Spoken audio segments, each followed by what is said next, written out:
Hello friends, welcome back to my channel, and today we are going to see how to use the model or the class or the data representation instead of table that we have seen in the previous video.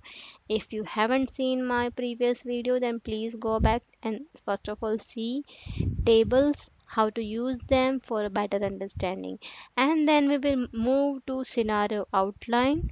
So this is going to be covered in this video, so stay connected. So let's start. So if you haven't remember what we have done in the last video, so I had just created a feature file, and there I have passed the first name and last name, which has been received in the step definition file with the help of table, and there we have read the specific data from this table, like first position, zero position, that is all the John Smith and all that. Now what if I want specific, not but loop files, all the users I should be able to get in this definition file without giving the position. So for that you have to create a class which represents the data which is coming from the table or which is coming from the database. So something like a model or a entity you can call, which is representing a data, business object, business data also you can say, and whatever we have written in the table, that is also relatable. So let's first of all create one model. For that I'm going to create one new folder and we'll name it as a model. Let's create a model, and you can just create a basic class. So instead of item we'll have a model and give the name as what you will give. Keep it as a user. So I want to create the first name and I will create the last name also. Now create their getter setter also, so just we will write this way. Sorry.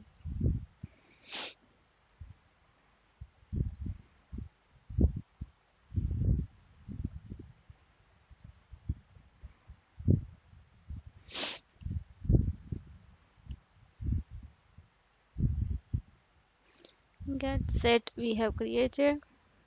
So when we are using the properties or the variables from the left hand side, then it will use set property, and if it is used on the equal operator right hand side, then it is assigning, then it will fetch the value of the properties or the variables.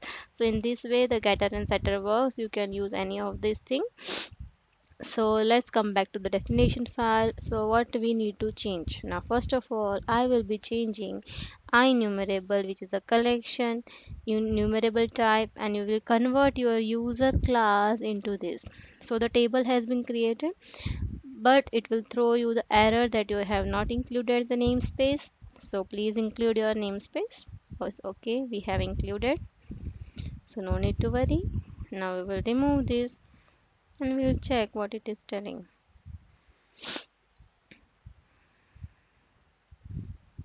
Ayya.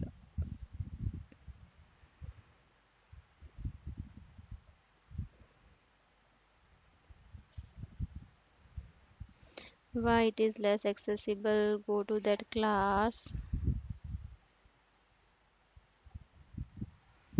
make it public. I think by default they are sealed, so you cannot access that. So the error is resolved. Now let's run the example and you will see some good things to learn. So let's see. I'll directly run it. Tick tick one, tick tick two, tick tick three, tick tick tick tick tick tick tick. Let's run fast. Okay, so it's showing the error that we want. So it is saying that object must implement IConvertable. We cannot convert the object user directly to INumerable. So for that what we need, how the C# is going to learn that we need some conversion. So that is one example that we are going to learn, converting to a strongly typed data type in C sharp. So how we are going to handle? Any ideas for that? Anyone? Okay, so don't worry, we are going to learn that, so you don't have to worry. So we'll create one class and that is related to hooks concept. Hooks are basically the binding or the communication between the scenarios and the feature files and your step definition file. There are many kind of hooks available: before scenario, after scenario. Same as you have used annotations in Java, like before run, after run, say after test, before step, that same. So we will see in details because there are many things to be covered in the hooks concept. So we will see in the next video, but till then just go with this flow and you will get to know the concepts later on. So we'll create one transformation file, and in that I'm going to write uh,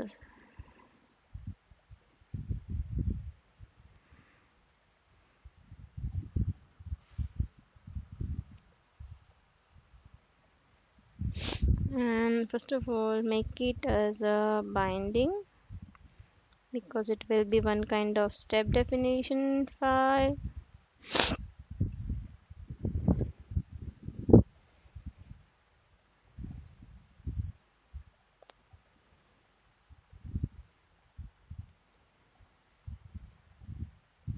And might be namespace we have to write.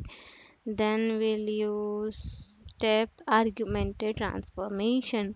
So basically this method or this attribute is more important in automation, and the use of this step is in the multiple form. We will learn later on that how to use its multiple form, but currently we are just going to see I public enumerable. I am just going to create how the automation will handle the table which is having f name and l name. So it will get automatically converted. That is conversion. We have seen in the last video standard conversion. This is strongly type conversion. So we are converting the table to specific types. So converting, sorry, my mistake, convert user, and we'll pass them the table and they are going to return me what? User. Correct. So we'll use return table dot, we are going to create what? Set. It's not showing. Okay, let's see what is the problem.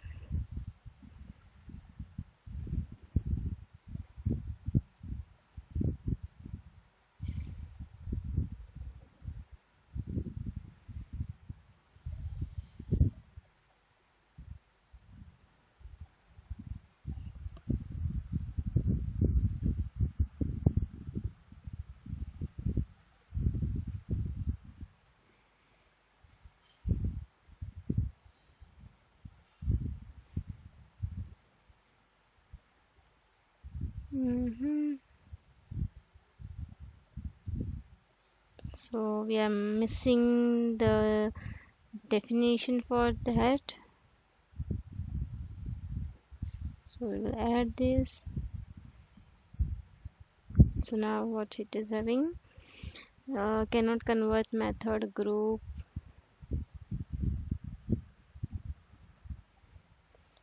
Mhm.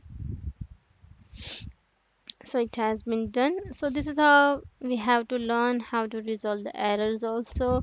Many times it happens that you haven't uh, resolved the issues, but you should keep learning. So I will just rename this method. It's improper, make it specific format only, so which will be good.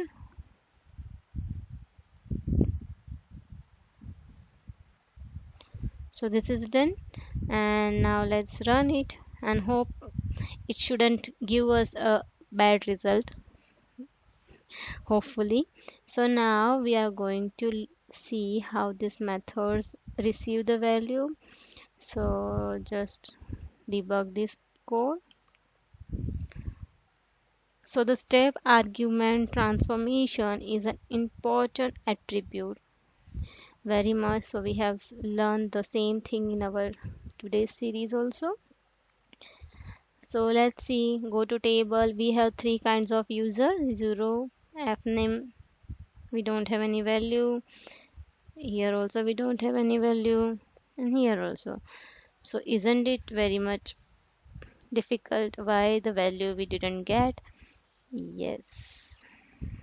So let's see why we didn't get, because here I have written f name and here I am writing capital F name. So if both the spellings doesn't get matched, then it creates an issue. So let's say I will write it properly and we'll verify the L name is capital L, and we'll debug this. Tick tick tick tick.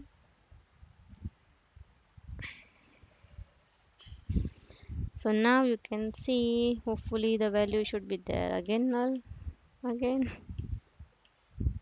Oh.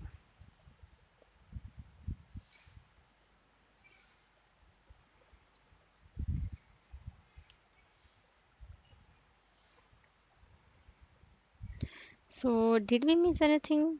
Let's see why the values are not getting set properly. I think we missed something. Yeah, so what will be the error? So we were thinking that transform is correct. So we have missed one thing. Let me write it public and see what it results or not. It's just a way to resolve the error.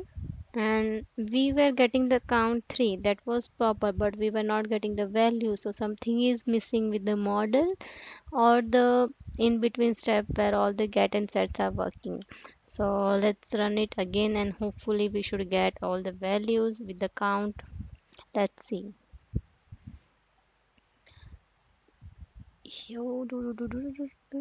Hooray! So we got the value. Yay! So how we will go with this loop by loop? So how to loop that? We will use what? For each, where user we can write, and what is the variable? Table. So table is basically the enumerable type, so you can iterate in that table with the user type of user, and we can write where f name equal to user dot, you can see here we got the property. So here they will be acting as a get property, and L name equal to user dot.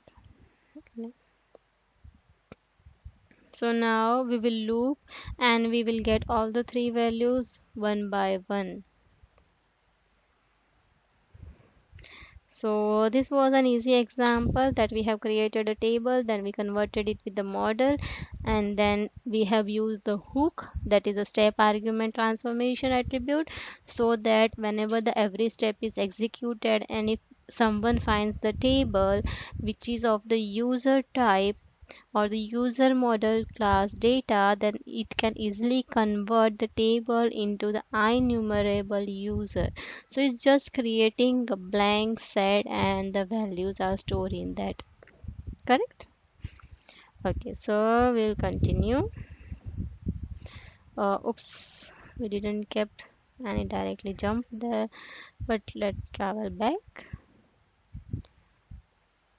Move this cursor to the previous.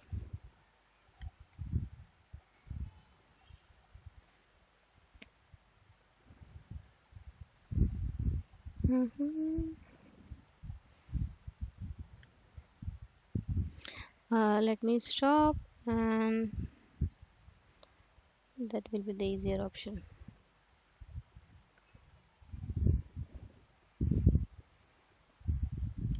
As my keys are not working, so I cannot move back to that position. So let's start it again. It's not a time waste, it will be just a few seconds more.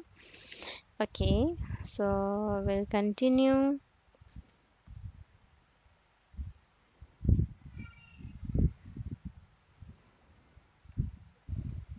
Well, so we can see this in the user, the John, and this is our values are stored. And again in the user we will get Smith and John, that is the second very prop air table, and the last we have Alex and ABC. Then after that we will go out of the for loop. So if you want to do something with these three users, you want to perform something, then you can usually pass. If we want to store these three values in the scenario context that we learned in the last videos, then you can also do that. Now let's move back to the scenario outline and how we can use the same example with the scenario outline. Let's try it out. So I will keep this as it is, and we'll create a 2, and let's say I don't want to write here multiple, but when to use the scenario outline, it is important to know. So I will paste it again here, and again we'll paste it. So suppose I am just changing here JJJ and DDD. So all these three scenarios are same, just the change is the name. Yes, we can do it as a first example also. So there is another way. Here what happens, the count of the scenarios doesn't get counted three times. It will be a one scenario where we are using the three users. But if you want three different users and that three different scenarios should be counted in your test suite, then you can go with the scenario outline. So what you are going to do, that let's see. So we have scenario outline, and with scenario outline we are using the keyword called examples. So there I am going to write my own names, whatever you want to write. So suppose, don't want to confuse you people, so we will write here first name and last name. Here I will write John and XYZ. The second one is GJJ, and we'll write HHH. We'll write Smith, and we'll write ABC. And we'll remove the remaining two example of the scenario from here. So this is the simple syntax. Now how will you replace this value to this first name? So what you will do here, copy this and paste it here. Copy this. So this is called the placeholder, that we are replacing the value at the runtime with this placeholder value. Why it's not getting removed? Oh my god. Okay, so this first name is called the placeholder, and the placeholder values are here. So it will take first name, then JJ, then Smith. So when I am writing scenario outline, you can see in the scenarios test explorer, it's showing some error. Did we miss something wrong? Let's check it out.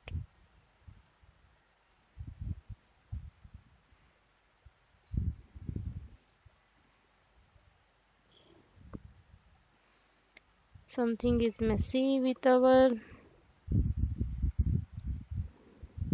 feature file, has some errors. Let's see what are the errors.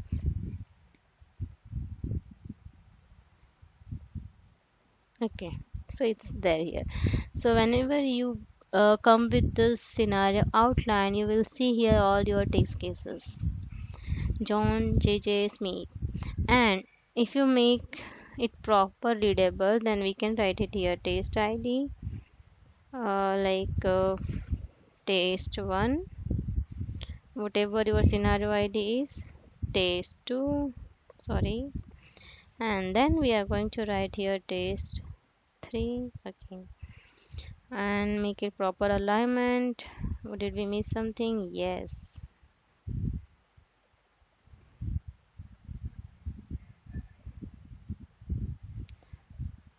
Oh shit, man.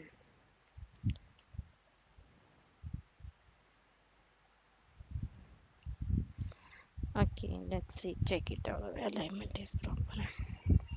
Okay, so if I save it again and build it again, so there will be some changes.